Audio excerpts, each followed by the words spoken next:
ഇനി നമുക്ക് ബോക്സ് ഓഫീസിലേക്ക് വരാം. ബോക്സ് ഓഫീസിലേക്ക് വരാൻ നേരത്ത് ഈ രണ്ട് സിനിമകൾ തമ്മിൽ എടുത്തു പറയേണ്ട ഒരു സംഭവമുണ്ട്. ദുരന്തറിനെ സംബന്ധിച്ച് UAE GCC release, Gulf countries release നടന്നിട്ടില്ല. ബാൻഡായിരുന്നു ആ സിനിമ.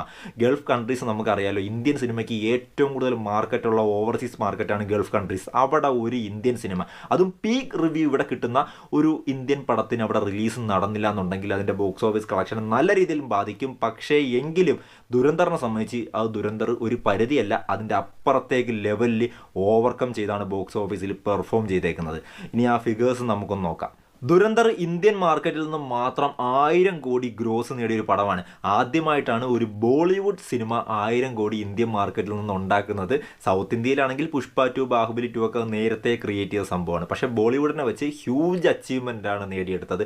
ഓവർസീസ് മാർക്കറ്റിൽ നിന്ന് 300 കോടിയും, അങ്ങനെ ടോട്ടൽ 1300 കോടിയാണ് ദുരന്തറിൻ്റെ വേൾഡ് വൈഡ് കളക്ഷൻ. ഇനി ഗൾഫ് മാർക്കറ്റിലും കൂടി റിലീസ് നടന്നിരുന്നെങ്കിൽ അതും കൂടി പറയണം, 100 കോടി ആ മാർക്കറ്റിൽ നിന്ന് പുഷ്പം പോലെ അടിച്ചേനെ, ഒരു സംശയമില്ല.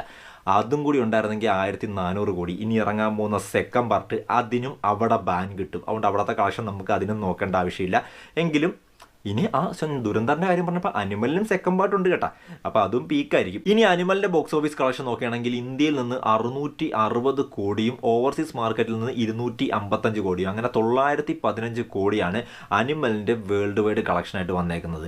അനിമലിന് ഗൾഫ് റിലീസും കൂടി കിട്ടിയതിന് ശേഷമാണെന്ന് ഓർക്കണം 50 കോടിക്ക് അടുത്താണ് അവിടെ നിന്ന് വാരിയത് UAE GCC എന്ന്. അപ്പോൾ ഞാൻ പറഞ്ഞ ദുരന്തർ അവിടെ റിലീസ് കിട്ടിയിരുന്നെങ്കിൽ 100 കോടി പുഷ്പം പോലെ തൂക്കിയേനെ, ഒരു സംശയമില്ല കാര്യത്തിൽ.